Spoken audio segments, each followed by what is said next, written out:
Welcome back to the another tutorial on sets. Hopefully this will be the last tutorial on sets, क्योंकि इसमें मैं बाकी जो 2 exercise बची हुई है एनसीईआरटी की वो कवर कर देंगे और फिर सेट्स ओवर हो जाएगा, यानी हमारा फर्स्ट चैप्टर ओवर हो जाएगा। इसके आप एक्स्ट्रा क्वेश्चन भी प्रैक्टिस कर सकते हैं। मैं आपको इसका असाइनमेंट भी एक दूंगा प्रैक्टिस करने के लिए। तो जैसे कि दिख रहा है स्क्रीन पे 1.5 मैंने आपको लास्ट क्लास में भी बताया था कि सीबीएसई ने कोविड-19 के चलते कुछ आपका टॉपिक्स डिलीट किए थे, जिसमें डिफरेंस ऑफ सेट्स और कॉम्प्लीमेंट डिलीट किया था। इवन तो हमने डिफरेंस थोड़ा सा आइडिया दे दिया था लास्ट क्लास में आपको, बट यहाँ पे ये जो पूरी एक्सरसाइज है 1.5, ये पूरी की पूरी जो है वो कॉम्प्लीमेंट पे बेस्ड है, और कॉम्प्लीमेंट आपके सिलेबस से डिलीट हो चुका है। तो यानी ये पूरी एक्सरसाइज अब आपकी डिलीटेड है, राइट। तो इसको करने की आपको ज़रूरत नहीं है। जो थोड़ा बहुत आइडिया प्रोबेबिलिटी में यूज़ होगा तो मैं आपको प्रोबेबिलिटी के टाइम बता दूंगा, ठीक है। तो अब चलते हैं अगली एक्सरसाइज पे, जो एसेट्स की एप्लीकेशन है। बहुत ही इजी एक्सरसाइज है। मैंने आपको लास्ट क्लास में एक फॉर्मूला भी बताया था कि अगर हमें ए यूनियन बी, किसी भी 2 सेट्स के यूनियन में नंबर ऑफ एलिमेंट निकालने हो, तो हमने डराइव किया था वेन डायग्राम से। वो होता है N A plus N B minus intersection. ऐसे ही फॉर्मूला 3 सेट्स के लिए भी होता है, बट हम कोशिश करेंगे इन सारे क्वेश्चंस को वेन डायग्राम से करने की, ठीक है। आप एक चीज़ नोट करोगे, यहाँ पे इस फॉर्मूले में 4 पैरामीटर्स आ रहे हैं। तो जितने भी क्वेश्चन दिए हुए हैं, इनमें 4 में से कोई 3 पैरामीटर गिवन होंगे और एक हमें निकालना होगा। फॉर एग्जाम्पल ये और ये दे सकते हैं, ये पूछ सकते हैं, या फिर ये 3 टर्म्स दे के सीधा यूनियन पूछ सकते हैं, या फिर ये 3 टर्म्स दे के एन ए पूछ सकते हैं। तो ऐसा कुछ होगा जिसमें 4 में से 3 पैरामीटर डायरेक्टली हमें दिए होंगे, ठीक है।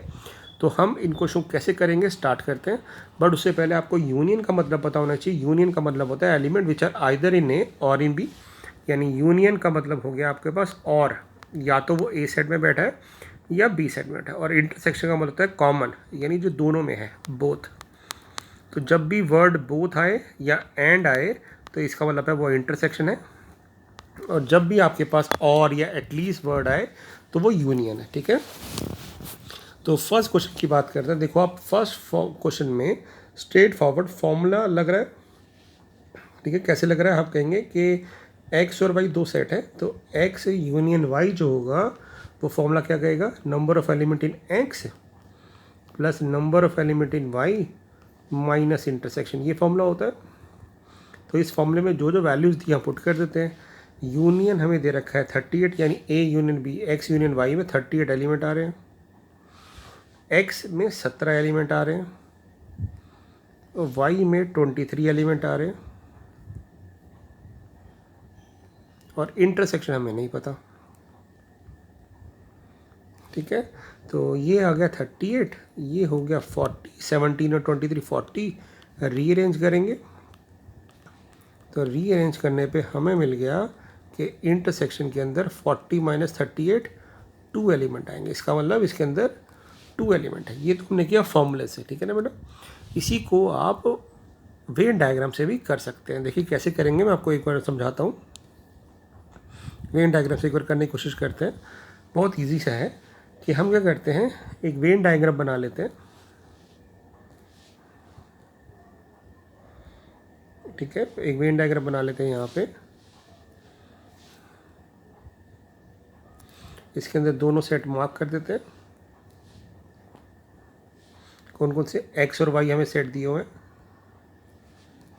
तो यहाँ पे मान लेते हैं ये सेट एक्स है। मैं आपको दोनों अप्रोच बता रहा हूँ, एग्जाम में आप कोई भी अप्रोच फॉलो कर सकते हैं, ठीक है। ये वाई हो गया।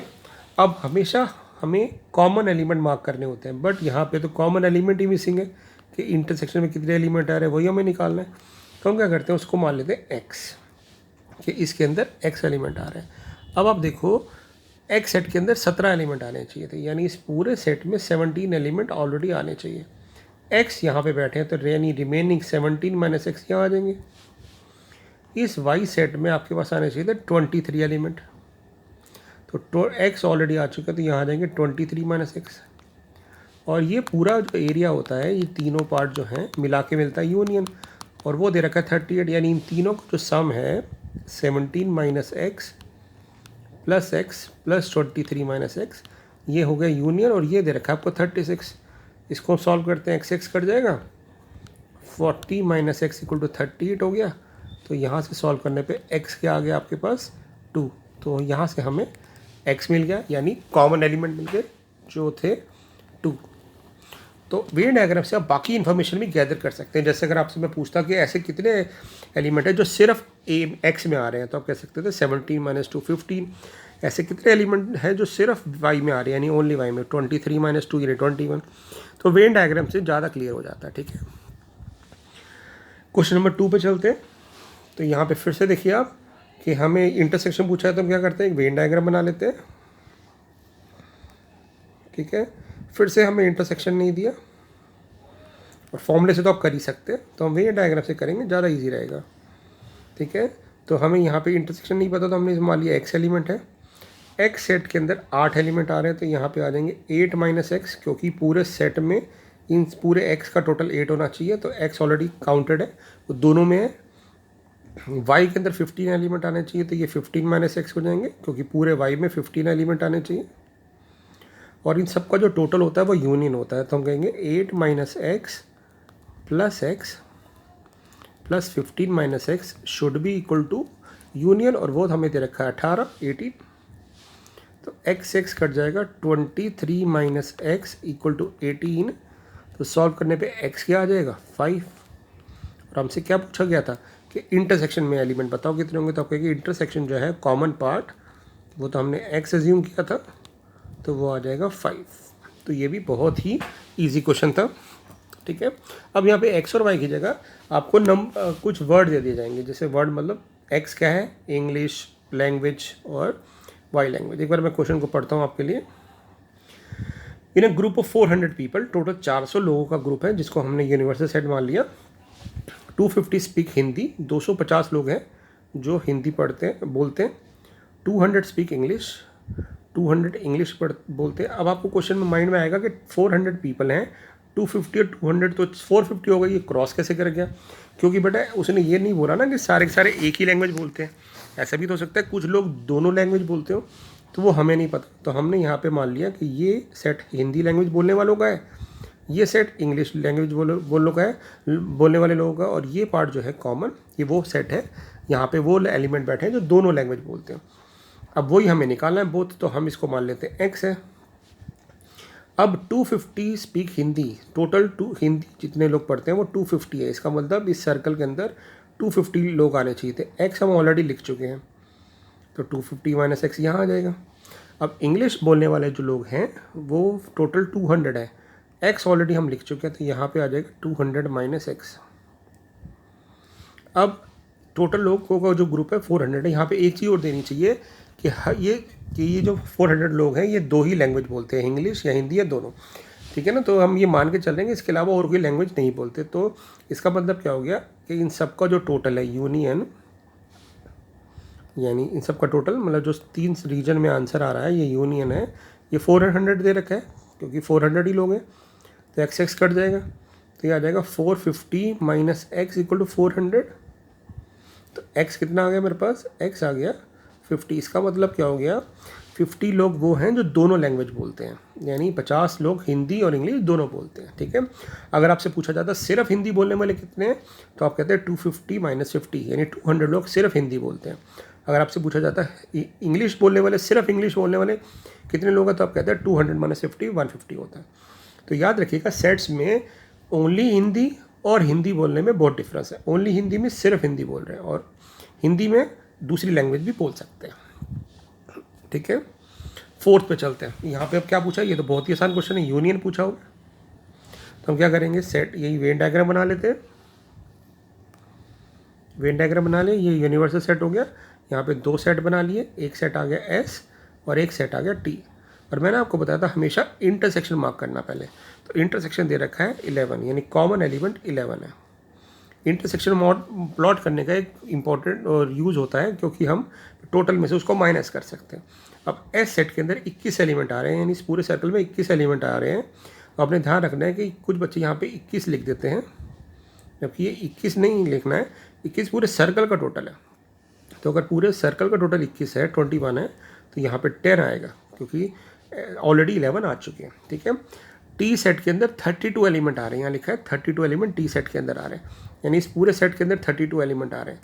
तो आपने यहाँ 32 नहीं लिखना है, आपने लिखना है कि सर्कल का टोटल 32 है, 11 हम लिख चुके हैं, तो यहाँ पे जो ये बचेगा वहाँ पे 32 में से 11 माइनस कर देंगे तो आ जाएगा 21। ठीक है। अब आपसे पूछा गया था नंबर ऑफ एलिमेंट बताओ ऐसे यूनियन टी में कितने होंगे, तो हम सबको ऐड करके लिख देंगे, यानी 10 + 11 + 21, तो ये आ गया 21 + 21, ये आ गया 42, तो आपका आंसर आ गया 42। ठीक है, तो इस तरह से हम क्वेश्चंस को डील करेंगे। 5th क्वेश्चन में चलते हैं। अब आपसे क्या पूछा गया, वाई में कितने एलिमेंट है, तो आप इसको वेन डायग्राम से भी कर सकते हैं और इसको फॉर्मूले से भी कर सकते हैं। हम वेन डायग्राम से कर लेते हैं इसको। तो हम बनाते हैं एक सेट x का और एक सेट बनाते हैं y का। ठीक है, अब यहाँ पे कह रहा है इंटरसेक्शन में आप पहले ढूंढा करो। इंटरसेक्शन में 10 एलिमेंट है, तो हम यहाँ पे 10 एलिमेंट मार्क कर देंगे। अब पूरे x सेट के अंदर 40 एलिमेंट आने चाहिए थे, इस पूरे सर्कल में 40 एलिमेंट आने चाहिए थे। 10 ऑलरेडी मार्क कर चुके हैं, तो यहाँ पे 30 आ जाएगा, क्योंकि 40 में से 10 हम ऑलरेडी इंक्लूड कर चुके हैं। यहाँ पे हमें नहीं पता, इसको हम x मान लेते हैं। अब जो यूनियन है वो इन सब का टोटल होता है, यहाँ पे लिख देता हूँ मैं। यूनियन जो होता है वो इन सारे एलिमेंट्स का टोटल होता है, तो यहाँ आ जाएगा 10 + 10 + 30 + x, और ये कितना होना चाहिए यूनियन के इक्वल, और यूनियन दे रखा है बेटा आपको 60, तो यहाँ से आ जाएगा x + 40 = 60, तो x आ जाएगा 20, तो इसका मतलब यहाँ पे 20 एलिमेंट आ गए। उसने क्या पूछा था, y में कितने एलिमेंट आ रहे हैं, तो हम कहेंगे number of element in y जो है वो तो y वाले सर्कल का टोटल होगा, यानी x + 10 होगा। तो x हमारा 20 आ चुका है, x हमारा 20 आ चुका है, तो ये नहीं, ये हो जाएगा 30, यानी इसका मतलब 30 लोग y बोलते हैं। आप फॉर्मूले से भी डायरेक्ट निकाल सकते हैं। ठीक है, अब चलते हैं 6th क्वेश्चन पे। कह रहे हैं in group of 70 people 37 like coffee, यहाँ पे मैं इसको हटा देता हूँ। एक ग्रुप 70 पीपल का, 70 लोगों का ग्रुप है, तो यहाँ पे 2 टाइप के कह सकते हैं प्रोडक्ट है, कॉफ़ी एंड टी। तो हम यहाँ पे 2 सेट बना लेते हैं, ये कॉफ़ी हो गया, ये टी हो गया। 70 लोगों का ग्रुप है, 37 like coffee, 50 like T and each person like at least one of the 2 drinks. यानी हर आदमी कोई ना कोई ड्रिंक लेता है, यानी इसका मतलब सारे एलिमेंट इस 70 के अंदर है, यानी यूनियन 70 दे रखा है। तो कॉमन कितने होंगे, कॉमन नहीं दे रखा है, यानी हम कॉमन x मान लेते हैं। अब कॉफ़ी का टोटल 37 है, इसका मतलब इस सर्कल का टोटल 37 है, तो हम यहाँ पे लिख देंगे 37 - x। टी का टोटल 52 है, इसका मतलब इस पूरे सर्कल का टोटल 52 है, x ऑलरेडी लिख चुके हैं, तो यहाँ लिख देंगे 52 - x, और इन सब का जो टोटल है वो यूनियन होगा, तो 37 - x + x + 52 - x, ये हमें दे रखा है 70, तो x कट जाएगा, ये आ जाएगा आपके पास 89 - x = 70, तो यहाँ पे हम जब सॉल्व करेंगे तो x आ जाएगा 19, तो इसका मतलब क्या हुआ, कॉफ़ी और टी पीने वाले जो लोग हैं वो कितने हो गए 19, तो यही हमसे पूछा गया था। ठीक है, आपसे अब ये भी पूछ सकते थे कि ओनली टी वाले कितने होंगे, तो ओनली टी वाले में 52 में से 19 माइनस कर देते हैं तो 33 आ जाता है। ठीक है ना, ऐसे ही ओनली कॉफ़ी वाले भी पूछ सकते हैं। अब चलते हैं नेक्स्ट क्वेश्चन पे, 7th क्वेश्चन पे। यहाँ पे भी 2 टाइप के आप प्रोडक्ट कह लीजिए या स्पोर्ट्स कह लीजिए, 2 टाइप के स्पोर्ट्स हैं, तो एक है क्रिकेट और एक है टेनिस। ठीक है, टेनिस, और यहाँ कह रहा है कि 40 लाइक क्रिकेट, 10 लाइक बोथ, यानी इस रीजन में जो कॉमन रीजन है वो 10 हो गया, और 40 लाइक क्रिकेट है, यानी क्रिकेट को 40 लाइक करते हैं, इसका मतलब इस पूरे सर्कल में 40 आना चाहिए था, 10 ऑलरेडी इंक्लूड कर चुके हैं, तो यहाँ पे 30 आ जाएगा, और यहाँ हमें नहीं पता कितना है, तो ये मान लेते हैं x है, और क्योंकि 65 लोगों का ग्रुप है, इसका मतलब क्या हो गया कि इन सब का जो टोटल आएगा वो 65 आना चाहिए, क्योंकि वो यूनियन है, तो 40 + x 65 है, तो x आ जाएगा 25। इसका मतलब क्या हो गया कि इस रीजन में 25 लोग आ रहे हैं, इसका मतलब क्या हो गया, जो ओनली टेनिस को लाइक करते हैं, ओनली टेनिस, तो वो तो हो गए 25, और जो टेनिस को लाइक करते हैं वो हो गया टेनिस वाला कंप्लीट सर्कल। टेनिस वाला कंप्लीट सर्कल मतलब x + 10, यानी 25 + 10, तो वो हो गया 35। तो इस तरह से हम इस क्वेश्चन को सॉल्व कर देंगे। बहुत ईजी क्वेश्चन है सारे के सारे। 8th क्वेश्चन पे चलें, ये भी डायरेक्ट क्वेश्चन है। 8th क्वेश्चन क्या कह रहा है कि 50 लोग फ्रेंच बोलते हैं, 20 स्पीक स्पेनिश और 10 बोथ, तो दोनों एटलीस्ट 1 लैंग्वेज बताओ, यानी यूनियन, मैंने आपको बताया था एटलीस्ट का मतलब यूनियन, या तो एक लैंग्वेज बोलते हैं या दूसरी। तो इसको भी फॉर्मूले से भी कर सकते हैं और वेन डायग्राम से भी कर सकते हैं। ये तो बहुत ही ईजी क्वेश्चन है। तो हम क्या करते हैं, वेन डायग्राम बना लेते हैं। यहाँ पे आ जाएगा फ्रेंच, यहाँ आ जाएगा स्पेनिश। मैंने बताया था हमेशा कॉमन पहले लिखेंगे। तो 10 लोग दोनों लैंग्वेज बोलते हैं। अब फ्रेंच वाले में 50 आना चाहिए, तो यानी इस पूरे सर्कल में 50 लोग आने चाहिए। 10 ऑलरेडी हम लिख चुके थे, यानी इस वाले रीजन में 40 लोग आ जाएंगे। स्पेनिश वाले रीजन में पूरे सर्कल में आने चाहिए थे 20, 10 ऑलरेडी हम लिख चुके थे, यहाँ आ जाएंगे 10। तो हमें चाहिए यूनियन, यानी फ्रेंच और स्पेनिश दोनों लोग जो इनमें से कोई भी एक लैंग्वेज बोलते हो, तो क्या होगा, तो हम कहेंगे तीनों रीजन का सम आ जाएगा। तो आ जाएगा 60, यानी 60 लोग ऐसे हैं तो या तो फ्रेंच बोलते हैं या स्पेनिश बोलते हैं। ठीक है, ऐसे कुछ क्वेश्चन आपको मिसलेनियस पे भी दे रखे हैं। क्वेश्चन नंबर 13, 14, 15, 16 4 टाइप के क्वेश्चन है। बट उससे पहले 12th क्वेश्चन देख लेते हैं, हालांकि वो इससे रिलेटेड नहीं है, बट एक बार इसको हम देख लेते हैं। बेटा 12th क्वेश्चन बहुत ईजी है। वो कह रहा है कि ABC अपनी तरफ से कोई भी 3 ऐसे सेट बताओ जिसमें A intersection B intersection C, A intersection C non empty आए, मीन्स उनमें आपस में कुछ कॉमन आए, बट जब हम तीनों को कॉमन देखें ABC का तो वो कुछ कॉमन ना आए। तो हम कह सकते हैं बहुत ईजी है। तो हम क्या करते हैं, यहाँ पे A सेट को मान लेते हैं 1 2, ठीक है, B सेट को मान लेते हैं 2 3 और C सेट को मान लेते हैं 1 3। अब इसमें क्या होगा, जब मैं A और B का कॉमन पार्ट देखूंगा तो A और B में कॉमन 2 आ रहा है। जब मैं B और C में कॉमन देखूंगा तो मेरे पास 3 कॉमन आ रहा है, और A और C में जब कॉमन देखूंगा तो मेरे पास 1 कॉमन आ रहा है। बट जब मैं तीनों में कॉमन देखूंगा कि A में कॉमन क्या है, B में कॉमन क्या है, यानी ऐसा नंबर जो तीनों में आए वो कोई नहीं मिल रहा, तो वो हो गया नल सेट। तो ऐसा कोई एक एग्जाम्पल देना था हमें, तो मैंने ही बना दिया। आप अपनी मर्जी से भी कोई एग्जाम्पल बना सकते हैं। ठीक है, 12th क्वेश्चन एग्जाम्पल बेस्ड था। अब चलते हैं वर्ड प्रॉब्लम पे, जो हम कर रहे हैं उसी को आगे फॉलो करते हैं। 13th क्वेश्चन एक बार देख लेते हैं। 13th क्वेश्चन क्या है, इसको भी हम वेन डायग्राम से देखते हैं क्या है। ये कह रहा है, in survey of 600 student in school 150 for found to be T, 250 coffee and 100 both. ठीक है, इसका मतलब क्या हो गया कि यहाँ पे हम एक ग्रुप बना लेते हैं जिसमें हमारे को कॉफ़ी है, ये कॉफ़ी हो गया, ये टी हो गया, और यहाँ पे कह रहे हैं 150 टी लाइक करते हैं, ठीक है, या टी लेते हैं, 225 कॉफ़ी और 100 बोथ। तो सबसे पहले हम कॉमन की बात करते हैं, तो 100 लोग दोनों कॉफ़ी और टी दोनों ले रहे थे, यानी इस रीजन में 100 आ जाएगा। अब उसके बाद कॉफ़ी जो ले रहे हैं वो 225 है, तो 225 आएंगे इस सर्कल में, तो 225 आ जाएगा इस सर्कल में। इसका मतलब हो गया 225 में 100 ऑलरेडी आ चुका है, तो यानी 125 आ जाएगा। और टी थे 150, 100 ऑलरेडी ले चुके हैं, तो 50 आ गया। बट इसका तो जो टोटल बन रहा है इन सबका, वो बन रहा है 125, 225 और दिस, तो 275 टोटल बन रहा है। इसका मतलब 275 लोग होने चाहिए। बट उसने बोल रखा है कि जो यहाँ पे जो लोग हैं वो सर्वे हुआ 600 बच्चों पे हुआ है। अब अगर 600 बच्चों पे सर्वे हुआ है और 275 ही हमारे सर्कल में आ रहे हैं, इसका मतलब रिमेनिंग जो बच्चे हैं 325, वो कहाँ रहेंगे, वो ना तो कॉफ़ी ले रहे हैं ना टी ले रहे हैं, यानी वो इस बाहर वाले रीजन में आएंगे, जो ना तो कॉफ़ी ले रहे हैं ना टी ले रहे हैं। तो इसका मतलब हो गया, हमने बोला यूनिवर्सल सेट के अंदर, यानी सर्वे जिस पे हुआ है वो 600 बच्चों के ऊपर था, 275 लोग या तो टी लेते थे या कॉफ़ी लेते थे, तो जो माइनस कर देंगे 325, तो वो आ जाएंगे इस रीजन में बाहर।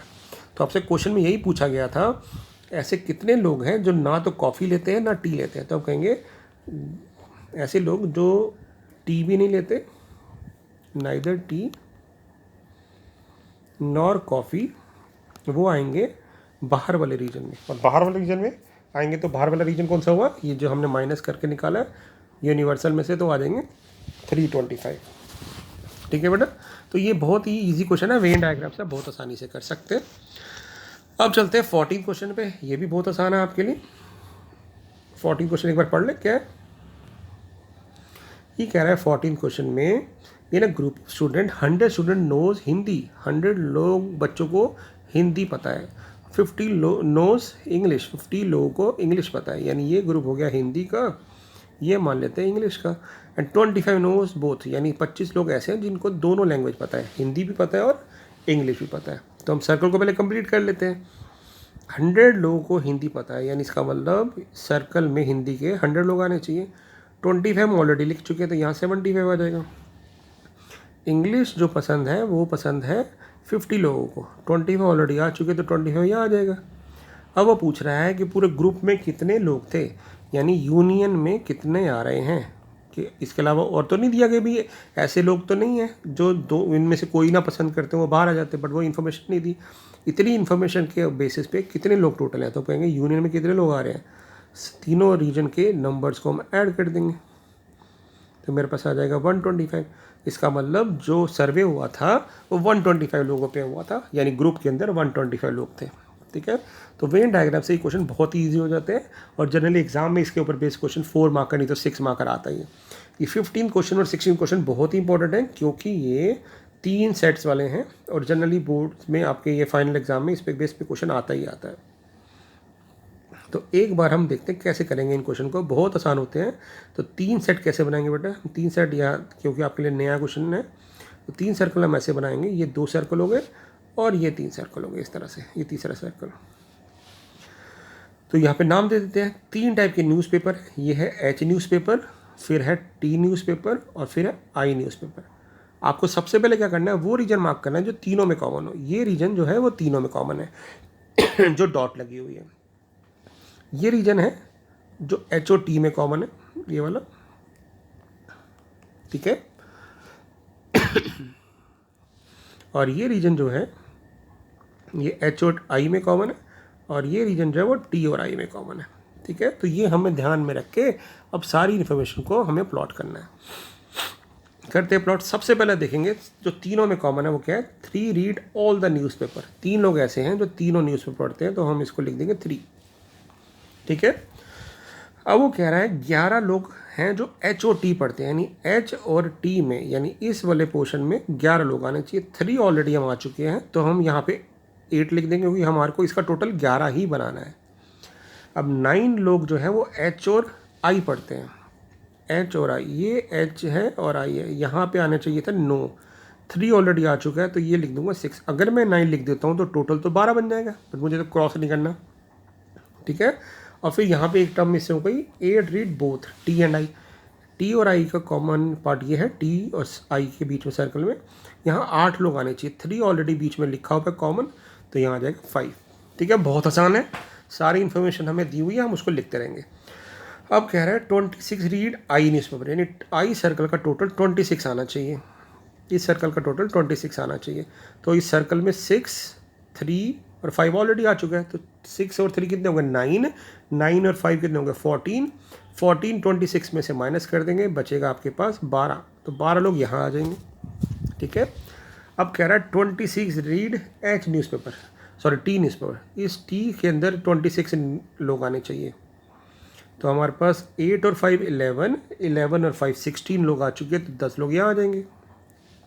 ठीक है ना, अब वो कह रहे हैं 25 लोग एच में आने चाहिए, 25 लोग, तो 25 का मतलब है एच के अंदर 8, 6, 14 और 3 17 आ चुके हैं, तो 8 लोग यहाँ आ जाएंगे, हमारा सर्कल बन गया। बट वो कह रहा है सर्वे 60 लोगों पे हुआ है, तो इन सबका टोटल 60 होना चाहिए। अगर नहीं होता तो वो कहाँ आएंगे, बाहर। तो एक बार टोटल करते हैं, कितना आया, पहले 8 एंड 8 16 और 10 26, 26 और 12 हो गया 38, 38 और 6 हो गया 44, 44 और 8 हो गया 52, यानी इन सब का टोटल आ रहा है 52 सर्कुलर रीजन का। तो टोटल सर्वे हुआ था 60 लोगों पे, तो यानी 60 में से अगर हम 52 माइनस कर देंगे तो 8 लोग ऐसे आएंगे जो बाहर हैं, यानी ये कोई भी न्यूज़पेपर नहीं पढ़ते। अब इसके बेस पे आपसे क्या क्या पूछ सकते हैं, देखिए इसमें क्या पूछा हुआ है, how many read at least one of the newspaper, यानी कोई ना कोई न्यूज़पेपर पढ़ते हो, यानी या तो एच पढ़ते हो या टी पढ़ते हो या आई पढ़ते हो। इसका मतलब है सर्कुलर रीजन की बात कर रहे हैं, तो वो तो हमने अभी काउंट किया था, आ रहा है 52 सॉरी। अब वो पूछ रहा है कि ऐसे कितने लोग हैं जो एग्जैक्टली एक न्यूज़पेपर पढ़ते हैं। एग्जैक्टली एक का मतलब है ऐसे लोग जो सिर्फ सिंगल रीजन में आ रहे हो, तो सिंगल रीजन में ये वाले आ रहे हैं बेटा 8, 10 और 12, तो सिर्फ एक सर्कल में आ रहे हैं, रिपीट नहीं हो रहा, तो हम कहेंगे 8, 10 और 12, तो ये कितना आ गया 30, तो हम कह देंगे कि इसका आंसर 30 है। अगर कहते हैं कि ऐसे कितने लोग हैं वो बताओ जो एक भी नहीं पढ़ रहे, एक भी न्यूज़पेपर नहीं पढ़ रहे, तो आप कहते हैं वो 8 होंगे। अगर वो कहते हैं ऐसे बताओ रीजन जो 2 न्यूज़पेपर कम से 2 न्यूज़पेपर पढ़ रहे हैं, तो फिर हम ये डबल वाला रीजन की बात करते हैं। 8, 6 और 5, तो हो जाता है 8, 6, 14 + 5 19। तो 19 लोग ऐसे हैं जो 2 न्यूज़पेपर पढ़ रहे हैं, और ऐसे कितने लोग हैं जो 3 न्यूज़पेपर पढ़ रहे हैं, वो तो ऑलरेडी दिया था 3। तो इस तरह से हम क्वेश्चन को सॉल्व कर सकते हैं। ठीक है, 16 क्वेश्चन देखते हैं, इसी के ऊपर बेस्ड है। 16 क्वेश्चन क्या है देखिए, फिर से 3 सर्कल दिए हुए हैं, यहाँ पे 3 पैरामीटर दिए हुए हैं, तो हम क्या करते हैं, तीनों को प्लॉट कर लेते हैं।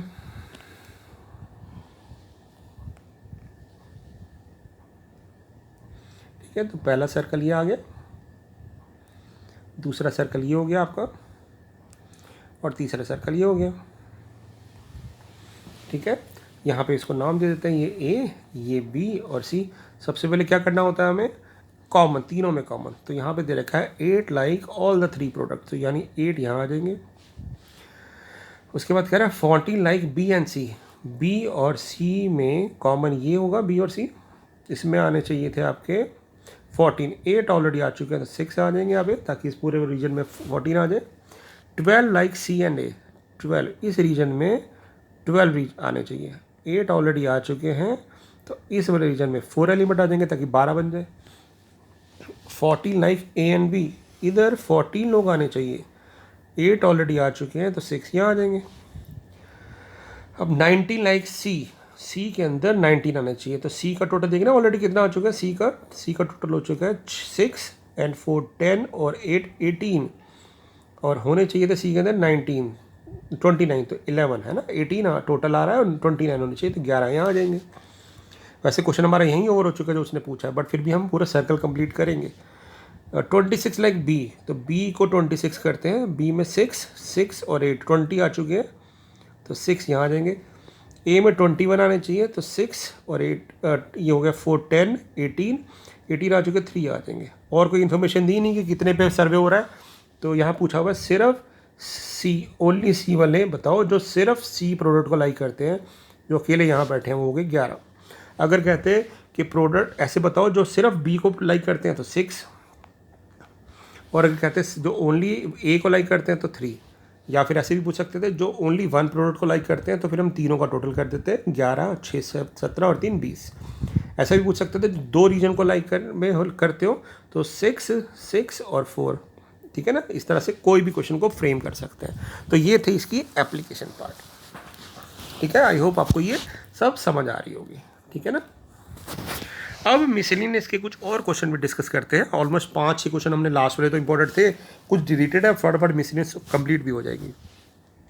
तो फर्स्ट क्वेश्चन में अगर आप देखो ध्यान से, यहाँ पे दे रखा है कि ए सेट है जो इस कंडीशन को सेटिस्फाई कर रहा है कि इसके फैक्टर बनाने हैं x² - 8x + 12। तो इसको ब्रेक किया हमने, -6 और -2, तो इसको जब सॉल्व किया तो x की वैल्यू 6 और 2 आ गई, तो इसका मतलब 2 और 6, ये ए सेट आ गया।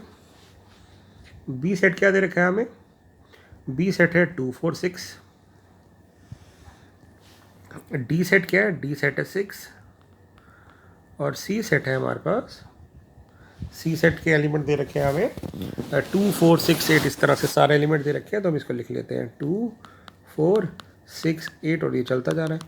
अब क्वेश्चन क्या है, क्वेश्चन है कि कौन किसका सबसेट है। तो हम क्या देख रहे हैं, डी का अंदर जो एलिमेंट है 6, वो ए में भी आ रहा है, बी में भी आ रहा है, सी में भी आ रहा है, तो कहेंगे डी जो है वो ए का भी सबसेट है, डी बी का भी सबसेट है, और डी सी का भी सबसेट है। ठीक है, और डी अपना तो सबसेट होगा ही होगा। ठीक बात है, डी अपना, क्योंकि हर सेट अपना सबसेट होता है। ठीक बात है। अब बात करते हैं हम सी बी की, बी या ए की पहले करते हैं। तो ए बी का सबसेट है, ए सी का भी सबसेट है, क्योंकि ए के एलिमेंट सी में आ रहे हैं, और ए अपना सबसेट तो है ही। अब बात करते हैं बी की, तो बी सिर्फ सी का सबसेट है, और अपना तो सबसेट होगा ही होगा, क्योंकि हर सेट अपना सबसेट होता है, और सी अपना ही सबसेट है। तो यहाँ पूछा था कौन किसका सबसेट है, तो ये तो बहुत ईजी क्वेश्चन था। अब चलते हैं सेकंड क्वेश्चन पे। सेकंड क्वेश्चन है कि इनमें हमें बताना है कि कौन सी स्टेटमेंट ट्रू है और कौन सी फॉल्स है। ठीक है, और फिर हमें उसका रीज़न भी बताना है क्या होगा। तो हमें कोई एग्जांपल अपनी मर्जी से चूज़ करना है। ठीक है, तो सेकंड क्वेश्चन है हमारे पास कि x बिलोंग्स टू a। अगर कोई x जो है a के अंदर आ रहा है, और ए बी के अंदर आ रहा है, तो क्या एक्स बी के अंदर आएगा, हमें ये बताना है। ठीक है, तो ऑब्वियसली ये स्टेटमेंट फॉल्स लग रही है, क्योंकि मैं देखो मान लेता हूँ कि ना ए सेट मैंने मान लिया थे, ये आ रहा है 1। ठीक है, तो ऑब्वियसली 1 ए के अंदर आ रहा है, और मैं बी सेट को मान लेता हूँ कर्ली ब्रैकेट 1 और 2, तो ऑब्वियसली कर्ली ब्रैकेट 1 बी के अंदर आ रहा है, यानी ये भी ट्रू हो रहा है, ये भी ट्रू हो रहा है। बट क्या 1 बी के अंदर आ रहा है, कहेंगे 1 बी के अंदर तो नहीं आ रहा, इसका मतलब x बी के अंदर नहीं आएगा, हमें काउंटर एग्जाम्पल देना है, तो कहेंगे येस ये स्टेटमेंट फॉल्स है, क्योंकि हमने एक एग्जाम्पल दे दिया। ऐसा कोई भी एग्जाम्पल आप अपनी मर्जी से सोच सकते हैं। ठीक है, अब चलते हैं इसी का ही सेकेंड पार्ट पे। एक बार क्वेश्चन पढ़ लें, ए बी का सबसेट है, ए बी का सबसेट है, यहाँ पे हम कर लेते हैं एक बार एग्जाम्पल, ए बी का सबसेट है। ओके, कोई भी एक सेट बना लेते हैं, और बी सी के अंदर आ रहा है, तो क्या ए बी सी के अंदर आएगा, ये भी फॉल्स ही लग रहा है। कि जैसे मान लेते हैं, मैं ना इसको मान लेता हूँ ए सेट है 1 और बी सेट है मेरे पास 1 और 2, और सी मान लेता हूँ मैं कर्ली ब्रैकेट 1 2 3, तो ए बी का सबसेट है, सेटिस्फाई हो रही है, 1 1 और 2 का सबसेट है, और बी 1 2 एज इट इज़ के अंदर आ रहा है, but 1 as it is C के अंदर नहीं आ रहा, तो ये भी स्टेटमेंट फॉल्स हो गई है ना। तो इस तरह से हमें एक काउंटर एग्जांपल देने हैं। अब वो पूछ रहा है थर्ड वाला कि अगर ए बी का सबसेट होगा और बी सी का सबसेट होगा, तो क्या ए भी सी का सबसेट होगा, तो हाँ ये तो ट्रू हो जाएगी। कि देखो कैसे, अगर ए बी का सबसेट है, इसका मेन डायग्राम से समझा लेते हैं, ए बी का सबसेट है और बी सी का सबसेट है, ठीक है, तो ऑब्वियसली ए सी का सबसेट होगा, तो यानी ये स्टेटमेंट ट्रू हो गई। ठीक है ना, अब चलते हैं फोर्थ पे। फोर्थ क्या कह रहा है, अगर ए बी का सबसेट नहीं है और बी सी का सबसेट नहीं है, तो क्या ए बी सी का सबसेट नहीं होगा। एक बार देखें यहाँ पे, ए बी का सबसेट नहीं है, ठीक है, तो यहाँ पे हम फोर्थ क्वेश्चन लेते हैं, ए बी का सबसेट नहीं है, वो कह रहा है, मैं यहाँ स्टेटमेंट लिख देता हूँ आपके लिए, बी सी का सबसेट नहीं है, तो क्या ए बी सी का सबसेट नहीं होगा। अब हमें काउंटर एग्जाम्पल देना, तो हम ऐसे मान के बना सकते हैं जिसमें ए सी का सबसेट आ जाए। ठीक है ना, तो हम क्या करते हैं, ए को मान लेते हैं यहाँ पे 1 2, बी को मान लेते हैं 3 4, ठीक है, क्योंकि ए बी का सबसेट नहीं होना चाहिए, और बी सी का सबसेट नहीं है, तो हम सी को मान लेते हैं 1 2 3 या 1 2 5। तो आप देख सकते हो ए बी का सबसेट नहीं है, क्योंकि ए, ठीक बात है, बी सी बी का सबसेट नहीं है, क्योंकि बी के एलिमेंट सी में नहीं आ रहे, और ए 1 2 जो है मैंने इसको लिया 4 और 4 2 5, सॉरी मैंने इसको लिया था 1 2, है ना। ए बी का सबसेट नहीं है, बी सी का सबसेट नहीं है, बट ए तो सी का सबसेट आ रहा है ना, तो यानी ऐसा नहीं हो सकता कि ए बी सी का सबसेट ना हो, तो यानी ये स्टेटमेंट भी फॉल्स है। अगली स्टेटमेंट पे चलते हैं। अगली स्टेटमेंट क्या देखें, फिफ्थ पार्ट, एक बार क्वेश्चन पढ़ लेते हैं। तो हमारा फर्स्ट हो गया false false true false. Fifth part क्या है, फिफ्थ पार्ट है कि अगर x a के अंदर आ रहा है और a b का सबसेट नहीं है, तो क्या x भी b के अंदर नहीं आएगा। दोबारा देख लो, अगर x a के अंदर आ रहा है और a b का सबसेट नहीं है, तो क्या x b के अंदर आएगा। तो ये भी फॉल्स ही लग रहा है। कैसे लग रहा है देखें एक बार देखते हैं फिफ्थ पार्ट। हालांकि इस टाइप के क्वेश्चन आते नहीं है एग्ज़ाम में, ठीक है। x a के अंदर आ रहा है, a b का सबसेट नहीं है, तो क्या x b के अंदर आएगा। क्वाइट ऑब्वियस भी कैसे पॉसिबल है, अगर x a के अंदर आ रहा है और a b का सबसेट नहीं है, तो b के अंदर कैसे हो सकता है ना, तो हो नहीं सकता। तो जैसे हम मान लेते हैं इसको, a सेट को मान लेते हैं बेटा 1 और 2, और b को मान लेते हैं 2 4 या 2 3 मान लेते हैं, और मैं x को कह रहा हूँ, या इसको मैं 4 5 भी ले लेता हूँ। अब x को मैं मान रहा हूँ 1, तो 1 बिलोंग्स टू a है। ऑब्वियसली a b का सबसेट नहीं है, क्योंकि 1 2 इसके अंदर नहीं आ रहा, तो ऑब्वियसली 1 b के अंदर भी तो नहीं आ रहा, तो बट ये तो कह रहा है b के अंदर आना चाहिए, तो ये स्टेटमेंट भी फॉल्स हो गई। और ये जरूरी नहीं कि यही एग्जाम्पल आपने बनाना है, ऐसे जितने मर्जी एग्जाम्पल आप बना सकते हैं, ठीक है। और इसी का 6 पार्ट क्या है देखें एक बार।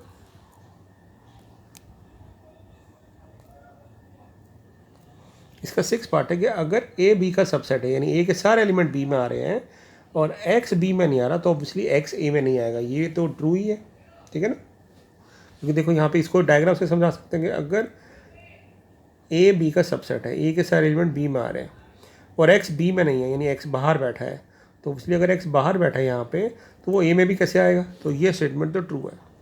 तो जहाँ फॉल्स है उसने कहा था एग्जाम्पल दो, ट्रू में तो डायरेक्टली लिख सकते हैं, तो कहेंगे यस ये स्टेटमेंट ट्रू है, ठीक है। तो ये तो हो गए बहुत इंटरेस्टिंग से क्वेश्चन। अब थोड़ा थियोरटिकल क्वेश्चन पे चलते हैं, ठीक है। थर्ड क्वेश्चन पे जाते हैं एक बार। थर्ड क्वेश्चन में जाने के लिए आपको ना कंसेप्ट मैंने आपको बताया था। थर्ड क्वेश्चन क्या है कि थर्ड क्वेश्चन एक बार मैं पढ़ लेते हैं। थर्ड क्वेश्चन क्या कह रहा है, थोड़ा थियोरटिकल है, ध्यान से करेंगे इसको बेटा। ये कह रहा है कि अगर ए यूनियन बी और ए यूनियन सी बराबर हैं और ए इंटरसेक्शन सी और ए इंटरसेक्शन बी बराबर हैं, तो बी और सी भी बराबर होंगे। तो जब भी ऐसे क्वेश्चन आते हैं तो थोड़ा थियोरटिकल वे में करना होता है इसको। यहाँ पे गिवन क्या है, ए यूनियन बी और ए यूनियन सी बराबर है, ए इंटरसेक्शन बी और ए इंटरसेक्शन सी बराबर है, तो प्रूव करो बी और सी बराबर है, ठीक है। तो कैसे करेंगे इसको, एक चीज़ याद रखिएगा, दो सेट कब इक्वल होते हैं, याद है मैंने बताया, जब बी सी का सबसेट हो और सी बी का सबसेट हो। When all the element of B are present in C and all the element of C are also present in B, then they are said to be equal set. हमने करा था equal set में।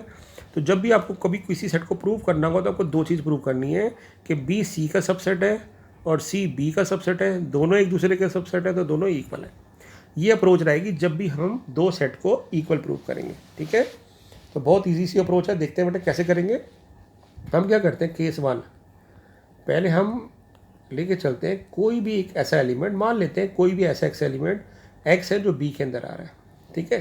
मैं पहले prove करूँगा कि B C का subset है। कैसे करूँगा समझाने के लिए मैं पहले बता रहा हूँ। मैंने ना एक्स को मान लिया एक्स बी के अंदर आ रहा है, मैं प्रूव करके दिखाऊंगा सेम एक्स सी के अंदर भी आ रहा है। तो कैसे करेंगे देखते हैं बेटा। अब देखो, अगर एक्स बी के अंदर आ रहा है तो ऑब्वियसली वो ए यूनियन बी में ज़रूर होगा, चाहे वो ए में हो चाहे ना हो, ठीक बात है। क्योंकि यूनियन में तो क्या होता है, ए और बी के एलिमेंट मिला के लिख देते हैं। अब अगर वो ए में आ भी रहा है या नहीं भी आ रहा तो यूनियन में श्योर होगा। अब ए यूनियन बी तो ए यूनियन सी के बराबर है, तो मैंने ए यूनियन बी की जगह ए यूनियन सी लिख दिया। अब यूनियन का मतलब होता है कि या तो एक्स ए में आ रहा है या एक्स सी में आ रहा है या दोनों में आ सकता है, ठीक है बेटा। अब इसको मैं दो पार्ट में बना रहा हूँ। अगर एक्स ए में आ रहा है और एक्स बी में है तो obviously X A intersection B में जरूर आएगा, और अगर एक्स ए इंटरसेक्शन बी में आ रहा है तो एक्स ए इंटरसेक्शन सी में भी जरूर आएगा, क्योंकि ए इंटरसेक्शन बी और ए इंटरसेक्शन सी बराबर है। तो अब एक्स ए में भी है और एक्स सी में भी है, तो दोनों से ही तो पता चल रहा है कि एक्स सी में भी बैठा है और एक्स सी में भी बैठा है, और हम मान के चल रहे थे कि एक्स बी में भी है। इसका मतलब जो एलिमेंट बी में है वो सी में ज़रूर है, इसका मतलब बी सी का सबसेट है। ये होगी हमारी फर्स्ट स्टेटमेंट। सेम लॉजिक से हम दूसरे पे जाएंगे। अब इसको ध्यान से समझना आप, ठीक है। केस 2, अब मैं मान के चल रहा हूँ वाई सी के अंदर आ रहा है। अब मैं प्रूव करूँगा कि जो एलिमेंट सी में बैठा है वो बी में भी बैठा है। तो कहेंगे अगर वाई सी में है, बिल्कुल सेम अप्रोच, तो अगर वो सी में है तो ए यूनियन सी में ज़रूर होगा, क्योंकि चाहे वो ए में हो चाहे ना हो, सी में आ रहा तो यूनियन में ज़रूर आएगा। अब ए यूनियन सी किसके इक्वल है, ए यूनियन बी के, तो इसको मैं लिखता हूँ ए यूनियन बी। तो यहाँ से दो केस बन गए, या तो वाई ए में होगा या फिर वाई बी में होगा। बी वाला पार्ट तो हमारा काम हो गया। अब हम इस पर देखते हैं। अब वाई अगर ए में है और सी में है तो इसका मतलब वाई ए और सी दोनों में है, और अगर वाई ए इंटरसेक्शन सी में है और A intersection C A intersection B के इक्वल है, तो इसका मतलब वाई ए में भी है और वाई बी में भी है। हमें तो बी से मतलब है, वाई बी में भी बैठा है, जो एलिमेंट सी में था वो बी में बैठा है, इसका मतलब सी बी का सबसेट है। तो हम फ्रॉम 1 and 2 कह सकते हैं कि B is a subset of C is a subset of B, तो इसका मतलब B and C are equal set. अगर आपको समझना है तो इसको पॉज करके दोबारा देखिएगा और ट्राई करते रहिए दोबारा। बहुत इजी है, जब भी हमें दो सेट को इक्वल प्रूव करना होता है तो हम ऐसे ही करते हैं, one set is a subset of another set, और फिर इसी अप्रोच को फॉलो करते रहते हैं, ठीक है। फोर्थ क्वेश्चन बेटा आपके कोर्स से डिलीटेड है क्योंकि माइनस का इन्वॉल्वमेंट है तो नहीं हो सकता। सी भी आपके कोर्स से डिलीटेड है क्योंकि माइनस आ रहा है, नहीं हो सकता है। 6 क्वेश्चन में चलते हैं। 6 क्वेश्चन यहाँ क्या कह रहा है, फिर से ए और बी को इक्वल प्रूव करना है। ध्यान से देखिए, तो हम क्या करेंगे, हम मान लेते हैं कोई भी एलिमेंट एक्स ए में आ रहा है, ठीक है, बिल्कुल वही करूँगा मैं, ए बी का सबसेट प्रूव करूँगा और बी ए का सबसेट, जैसे थर्ड क्वेश्चन किया था। तो अगर एक्स ए के अंदर आ रहा है तो ऑब्वियसली उस एलिमेंट का जो सेट बनेगा वो उसके पावर सेट में आएगा, और एक्स अगर पावर सेट ऑफ ए में आ रहा है तो वो पावर सेट बी में भी होगा। क्यों? क्योंकि पी ए और पी बी बराबर है। अब अगर x power set of b में आ रहा है तो इसका मतलब x एलिमेंट b में आएगा, यानी जो एलिमेंट a में बैठा था वही एलिमेंट b में बैठा है, तो इसका मतलब a b का सबसेट हो गया। अब बात करते हैं यहाँ पे, ठीक है, दूसरा केस, जब हम y लेते हैं, y belongs to b set है, तो अगर y b के अंदर आ रहा है तो y का जो कर्ली ब्रैकेट होगा वो उसके पावर सेट में आएगा b के, और क्योंकि पावर सेट ऑफ a और पावर सेट ऑफ b बराबर हैं तो पावर सेट ऑफ ए में भी आएगा। अगर कोई एलिमेंट किसी भी सेट के पावर सेट में आ रहा है तो वो एलिमेंट उस सेट के अंदर भी आएगा, उसका कर्ली ब्रैकेट हटा देंगे तो जो एलिमेंट बी में बैठा था वही ए में है, तो इसका मतलब बी ए का सबसेट है। तो हमने क्या देखा, A is the subset of B, B is the subset of A, इसका मतलब A and B are equal set, ठीक है। अब चलते हैं 7th क्वेश्चन पे। 7th क्वेश्चन ऑब्वियसली प्रूव नहीं हो रहा है, हमें कह रहा है कि अगर पी ऑफ ए और पी ऑफ बी यूनियन लें तो क्या हमेशा वो ए यूनियन बी के इक्वल आता है पावर सेट के, तो आप कहेंगे नहीं आता। बहुत सिंपल है। कैसे? बहुत सिंपल रीजन है। आप क्या करो, कोई भी एक पावर सेट बना लो, ठीक है, पावर सेट मान लेते हैं, यहाँ पर है ना ए एलिमेंट मान लेते हैं, ए एलिमेंट है हमारे पास 1 and 2, ठीक है, और बी सेट है हमारे पास 2 and 3, और ए यूनियन भी क्या हो जाएगा, ए यूनियन भी हो जाएगा 1, 2 और 3। अब इनके पावर सेट बनाओ, पावर सेट ऑफ ए क्या बनेगा, पावर सेट ऑफ ए बनेगा 1 अलोन, 2 अलोन, 1 2 अलोन, 1 2 इकट्ठे, और फिर 5। पी ऑफ बी क्या बनेगा, पी ऑफ बी बनेगा 2 अलोन, 3 अलोन, 2 and 3 और नल सेट। और जब हम इनका यूनियन लेंगे, P of A union P of B, वो क्या आ जाएगा, 1 अलोन, 2 अलोन, 1 2, 5, और फिर 2 तो ऑलरेडी लिख चुके हैं, 3 और 2 3, यही बनेगा। But P of A union B के जब पावर सेट बनाएंगे वहाँ पे एक एलिमेंट आएगा 1 2 3, वो इसके अंदर नहीं आ रहा है, तो इसका मतलब P of A union P of B जो होगा वो power set of A union B के इक्वल नहीं आएगा, है ना, क्योंकि जब आप ए यूनियन बी यानी इसके सबसेट बनाएंगे तो इसके बाद 8 बनेंगे। ऐसे भी देख सकते हैं, इसके अंदर 3 एलिमेंट है तो 8 सबसेट बनेंगे, और यहाँ पे कितने आ रहे हैं, 1 2 3 4 5 6, तो ऑब्वियसली 2 एक्स्ट्रा आ रहे हैं और वो डिफरेंट भी है, तो ये स्टेटमेंट फॉल्स हो जाएगी। थोड़े थ्योरेटिकल क्वेश्चन है, ठीक है बेटा। 8th क्वेश्चन फिर से डिलीटेड है क्योंकि माइनस का यूज़ हो रहा है, ठीक है। अब बचते हैं 3 क्वेश्चन और बहुत आसान है, जिसमें 10th क्वेश्चन में तो आप एग्जाम्पल भी दे सकते हो। वो कह रहा है कि अगर ए इंटरसेक्शन बी और ए इंटरसेक्शन सी बराबर हो, ठीक है, ए इंटरसेक्शन बी और ए इंटरसेक्शन सी बराबर हो तो क्या बी और सी भी बराबर आएंगे, तो ज़रूरी नहीं है, है ना। जैसे मान लेते हैं, आप ए को मान लेते हैं बेटा 1 and 2, बी को मान लेते हैं हम 2 and 3, और सी को मान लेते हैं 2 and 4। तो अब ए और बी का इंटरसेक्शन क्या आएगा, ऑब्वियसली 2। ए और सी का इंटरसेक्शन क्या आएगा, ऑब्वियसली 2 कॉमन है, तो इसका मतलब ए और बी का इंटरसेक्शन ए और इंटरसेक्शन सी के बराबर आ रहा है, बट बी और सी बराबर नहीं है क्योंकि ये 2 3 और ये 2 4 है। तो 10th क्वेश्चन तो बहुत ईजिली कर लिया आपने, ठीक है ना। अब बचते हैं 9th क्वेश्चन और 11th क्वेश्चन, फिर उसके बाद ये ओवर हो जाएगी।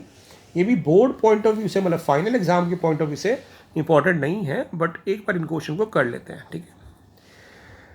9th क्वेश्चन, हमें प्रूव करना है पहले सेट के अंदर कि ए, यहाँ पे मैं लिख देता हूँ, A union A intersection B, A union A intersection B is equal to A है, यह हमें प्रूव करना है। और दूसरे में क्या प्रूव करना है, A intersection A union B भी ए होगा। तो बहुत इजी है ये भी करना। कैसे करेंगे देखते हैं फर्स्ट पार्ट। अब आपको पता है हर सेट अपना ही सबसेट होता है, तो इसका मतलब ए अपना ही सबसेट होगा, ठीक बात है।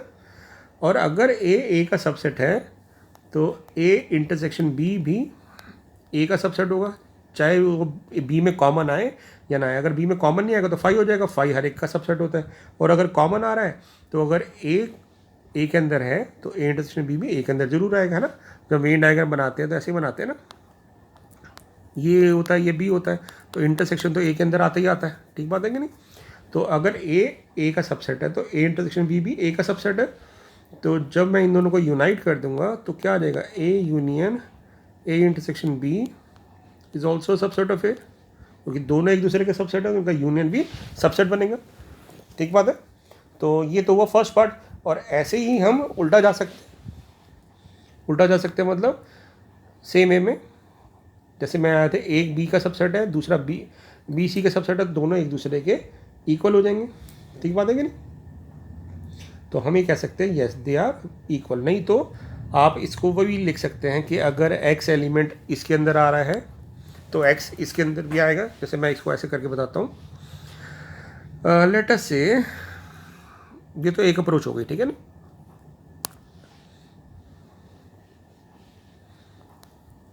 कि हमें प्रूव करना है दोनों इक्वल है, तो हमें प्रूव करना है दोनों एक दूसरे के सबसेट है। तो मान लेते हैं पहले let X belongs to A union A intersection B. तो अगर एक्स ए यूनियन बी में आ रहा है, इसका मतलब या तो एक्स ए में आ रहा है या एक्स ए इंटरसेक्शन बी में आ रहा है। अगर एक्स ए इंटरसेक्शन बी में आ रहा है तो इसका मतलब एक्स ए में भी है और बी में भी है, तभी तो वो कॉमन है। तो हमें दोनों से क्या पता चला कि एक्स ए में जरूर बैठा है, यानी जो एलिमेंट यहाँ है वही ए सेट में है। तो इसका मतलब A union A intersection B is a subset of A. और ऐसे ही इसके रिवर्स में जा सकते हैं, मान लेते हैं वाई ए के अंदर है। तो अगर वाई ए के अंदर है बेटा, ठीक है, तो Y A union A intersection B में जरूर होगा, क्योंकि चाहे वो कॉमन में हो ना हो, अगर वो ए में है तो वो उसके यूनियन में जरूर होगा ना, ठीक बात है। क्योंकि अभी हमने पढ़ा था कि अगर कोई सेट ए के अंदर आ रहा है तो वो ए यूनियन बी के अंदर जरूर आएगा, चाहे बी कोई भी सेट हो।